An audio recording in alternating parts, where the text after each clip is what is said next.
Hey everyone, it's your girl TeraMichelle. Welcome to or welcome back to my channel, Opinionated Scents, our safe space to discuss all things fragrance, whether we like them or not.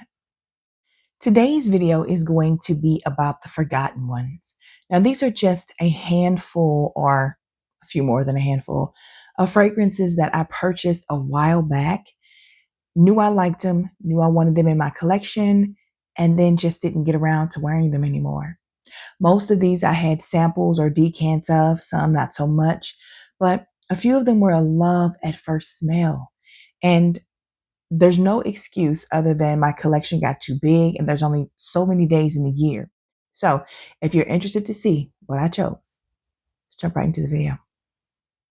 This one is from the House of Glossier, and this is called Glossier You. Glossier You is like your skin but better. That's what we call those skin scents, but this is more than a skin scent to me because it does project. I'm ashamed of myself to say that I had it already and haven't been wearing it, but I will be making sure to put a dent into this. And even though it's fall, it's perfect. It is perfect. I don't think I'll be wearing it in winter, but I'm going to come back in the springtime and in the summertime and give this its just due. This is a really pretty, just amazing fragrance to me. I don't know what else to say. Okay, so let's go ahead and talk about one that I have mentioned so many times because this is one of my favorite fragrances starring my favorite floral note. This is Pivon Suju from Armani Privé. I hope I'm saying that right because this is, come on, this is, wherever these words come from is probably not of my first language. So beautiful little mist, not too direct. It's just pretty. It really is just pretty. This is so clean and classic and sophisticated. Oh my gosh, the pepper in this.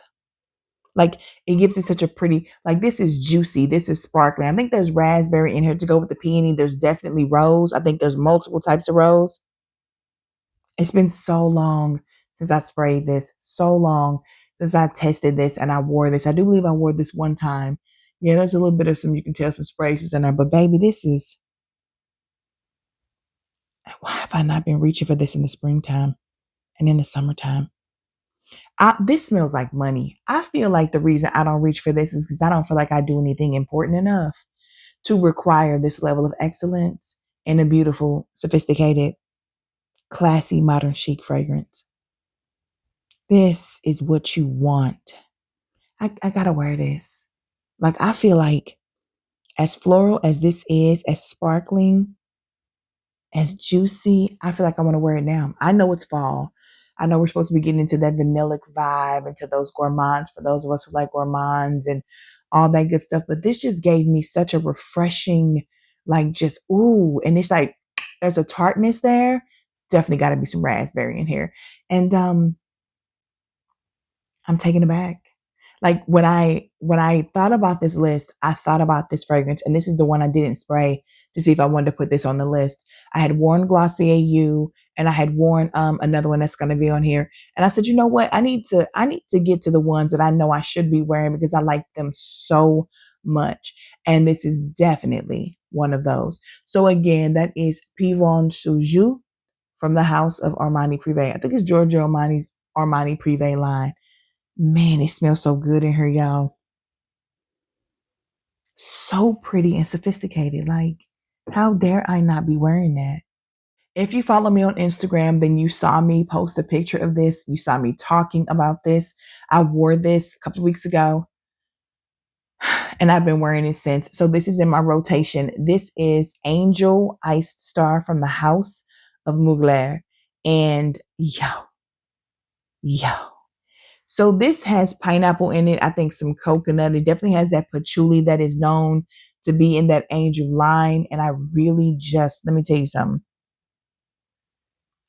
This is so sexy. This is something in the opening, and then it's something different in the mid, and then it's something different in the dry down. And every bit of this is what I want. It is nice, has a little bit of fruitiness to it, but it's more sexy to me than anything else. I really enjoy this one. So again, that is Angel Iced Star from the House of Mugler. This might be discontinued because I had a couple of people coming in the comments saying they spray it sparingly because it's discontinued and that they wish they would have bought multiple bottles. I'm going to go ahead and live my life. I'm going to wear the things that I purchased. If they're gone, then I'll always have those great memories. But I don't think that this one is going to make it to next fall. So we shall see. We shall see.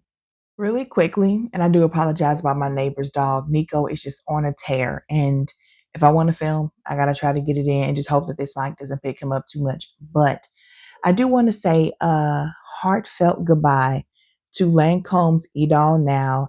As you can see, I did make it through her. She is such a stunning fragrance. And right behind me to the right, I do have the Le Parfum Nectar. So I'm going to have that one. I'm going to finish that one and then I'm going to go back to the original. But I don't think I'm ever going to have multiples of this line at the same time. I feel like I'm going to keep what I want in there and that's what I'm going to use. So again, this is another one, another empty for 2024. Told y'all, dwindle down mode. Next is a very pretty fragrance that is also classy, but this one is definitely more, you can dress it up, you can dress it down, you're going to smell like money, you're going to smell good, but there is the citrus usage in here. The citrus usage in here, instead of it being very zesty, is more bright. It is, oh my gosh, there's like some mandarin orange in here. And I know that there's iris and musk. I think there's peach in here, but it's the use of the lemon and the bergamot in here. To say that you have an orange note, a lemon note, a bergamot note in here, you got you some peach in here. The peach, of course, does not go cat urine at all. But to have all those citruses, get you some musk, get you some florals in here. Like I said, I think there's iris, probably rose, because this house just feels like, and it smells like it too. Absolutely. And I know there's some patchouli in here too. There's a lot going on in here. You pick up the majority of it, but this is the original Tiffany. And I believe this is the Eau de Parfum. This is not the Eau de Toilette. And maybe, let me look at the bottom of hers. Like it's the white letters on, nope, I'm not gonna, nope. So anyway, this is the original Tiffany, and this is the Eau de Parfum. I do not believe I've ever owned or smelled the Eau de Toilette. I know it is not the Intense. Okay, so this is so clean. This is so pretty. But again, there's this bright, almost creaminess from the way that the peach and the citruses work together. I genuinely enjoy this. And I don't understand why I don't wear it. I know I wore it 2 or 3 times when I first got it. I sat it down the other day. I sprayed this and I said, why aren't we wearing this? And the funny part about this is I would come around to this mentality now that it's fall. Now that these are not the fragrances that we are supposed to be wearing. Now I want to talk about the things that are the forgotten ones and what I want to wear in the season that I shouldn't be wearing them in, or not shouldn't, because you can wear what you want, when you want, where you want, how you want. What you want, when you want, where you want, how you want. I'm tongue-tied today.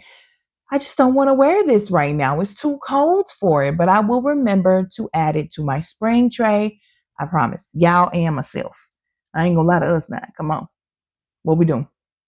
Next up, we're going to be talking about the only fragrance that I like and own. Now, there's a nectarine something that I like from it too, but this is the House of Joe Malone, and it's called Scarlet Poppy Intense.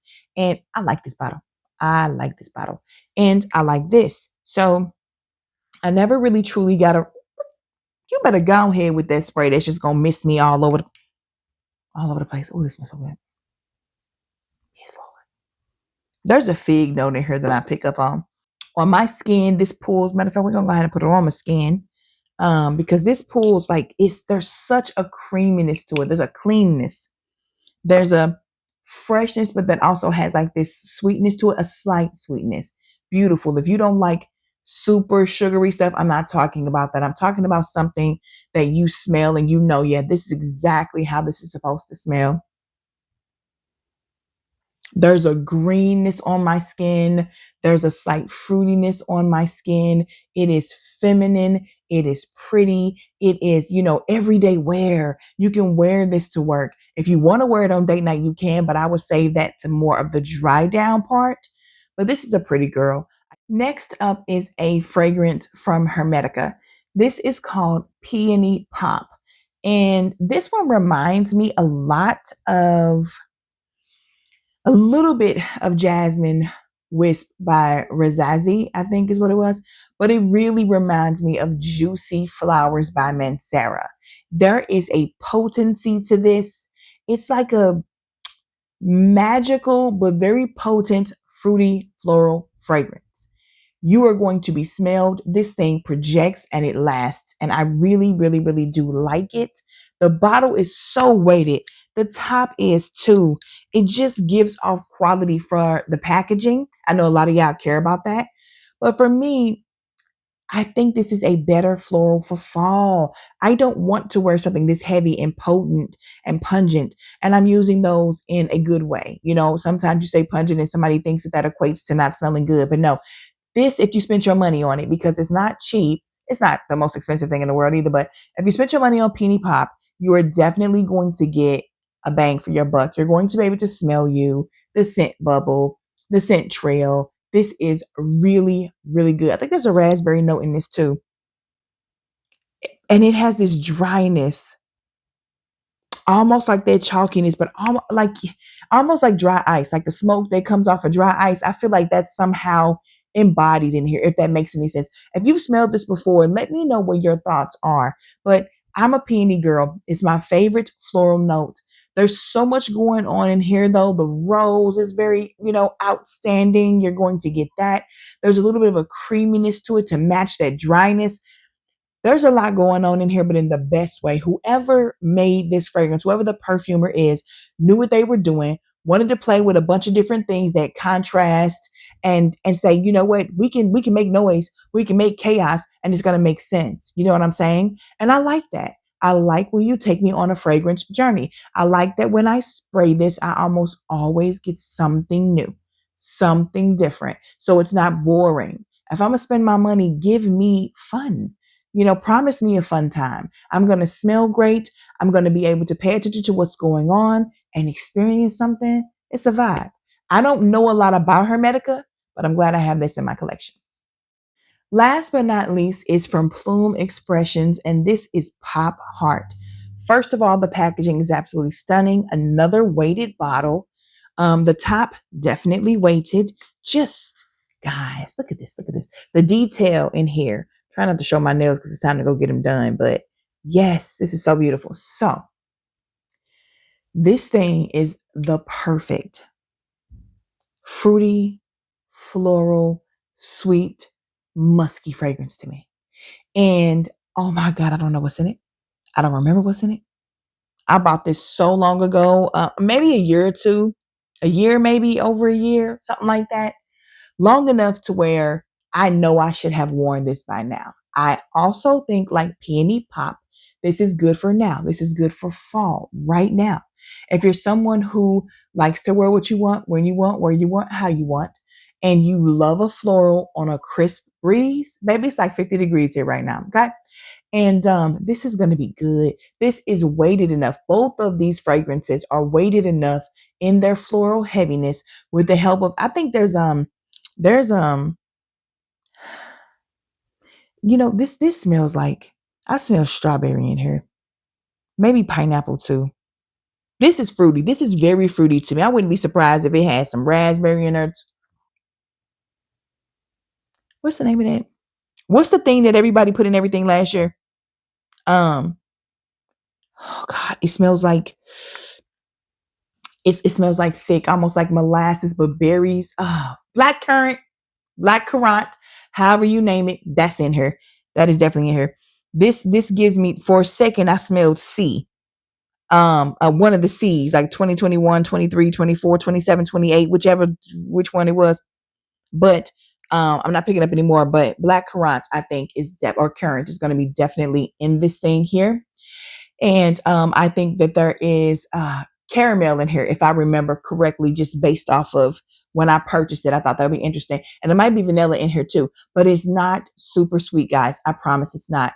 But this is the type of musk that will blend with all of those things and just keep it leveled. This is not animalic. It's not doing too much, but that musk is coming through, I think, making the fruits and the florals in here shine, biting back the sweetness of having a caramel and a vanilla, or a caramel and a tonka bean, whatever's in here, giving that vanilla sweet creaminess. It could be vanilla, it could be tonka bean, could be both. I don't know. But I'm telling you again, or the perfumer for me, created magic. Something that has enough notes going on that it could go way wrong. It could go way left. And instead, somebody said, let me step in and show you what I can do with all these different things, all these different notes, all these different ingredients. And I'm impressed. I am impressed. And I don't know why I have not been wearing this. So, guys, I want to talk to you in the comments. I need you guys to tell, especially those of you who have a collection that's slightly bigger than it probably should be, and you don't get to everything the way that you want to. Tell me a couple of fragrances that you have, and you're sitting up here like, now you were supposed to wear that last season. Or every week I say I'm gonna fit that into my rotation, and you just never do. Why do you think that is? Mine is because of sheer volume. I'm telling you right now. It's not because there's anything wrong with these, because I love these, and having sprayed these and gotten, back acclimated with them, I'm very upset with myself for not giving these some shine in those months where I would have rather worn them. And these two, Peony Pop and Pop Heart, their show about to shine this fall. Promise you that. May even keep them around for the winter, especially Peony Pop. I just feel like it's enough of a heavyweight to do so. Anyway, please don't forget to subscribe to my channel while you're here. Also, like the video. Select the notification bell so that you never miss any of my future uploads, and come talk to me in the comments. You can also share me across all your social media platforms. That works too. As always, I love talking to you guys in the comments. And until then, bye.